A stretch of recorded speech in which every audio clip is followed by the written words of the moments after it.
Well, hey, everybody. Adam Davidson, RadCast for Monday, December 11, 2023. Thanks for joining us. Psalm 20 is our reading for today. And the question we want to ask is God involved? Is he really involved with every aspect of my life? Listen to these words and use this season of Advent as a time of reflecting on how you're living and how it's going and what could be different about it. What could stir you up in terms of your faith? Listen to these words from the 20th Psalm. May the Lord answer you when you are in distress. May the name of the God of Jacob protect you.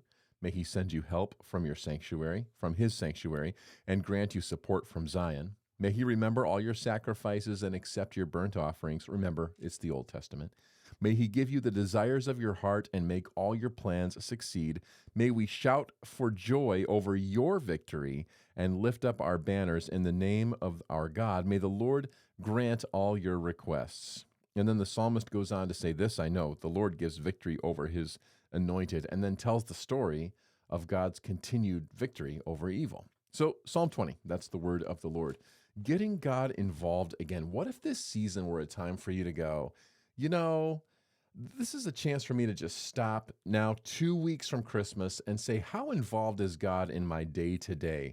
Does he have any kind of voice, or do I have any awareness of him in all of the aspects of my life? And not just little sections here and there, not just the emergencies, but in the day-to-day. Is God part of things when things go wrong only, or does he get involved when things are going right as well? Or is he involved the whole time? Well, ultimately, the goal is for God to be involved in every moment of our day. Brother Lawrence called it the practice of the presence of God. It's just taking on this intentional awareness of the fact that God is with you all the time. And it's not that you have to ask him to show up, and it's not that you convince him to show up by being a good person. He is with you. He is Emmanuel, God with us. So really, it's about being aware of his presence from moment to moment. What the psalmist is describing is, hey, in every aspect of your life, the times when you're in distress, the time that you need help, the time that you are growing in your faith, the time that you have these desires in your heart, the time that you have these plans where only God can make it happen, the time where you have these requests for needs that are greater than you, the psalmist is saying, may God grant his presence and grant all of these requests. The assumption that the psalmist is making is that we're bringing these requests to God in the first place.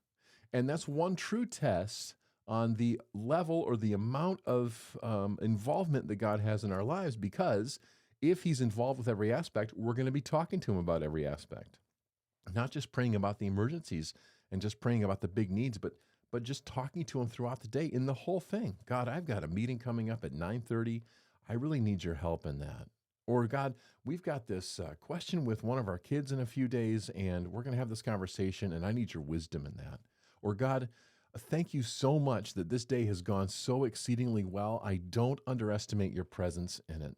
It's this practice of bringing God into every moment. He's never overwhelmed by the things that we're dealing with. He's never bored by the details that we even find mundane.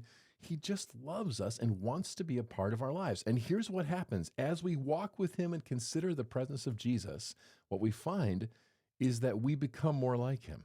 All of a sudden, the thinking, our way of perceiving the world changes so that we see things with his eyes, because we get into the discipline of just remembering the presence of God and therefore remembering the character and the quality of God, and then that gets imported into our lives. So I wonder if today you would just consider, hey, how much is God part of my life, and could he be a bigger part? And ultimately, for him to be the center and for Jesus to be Lord over everything, including our day, our schedule, every interaction, every thought, so that the words of Psalm 19:14, right before Psalm 20, which is where we were looking, would be true.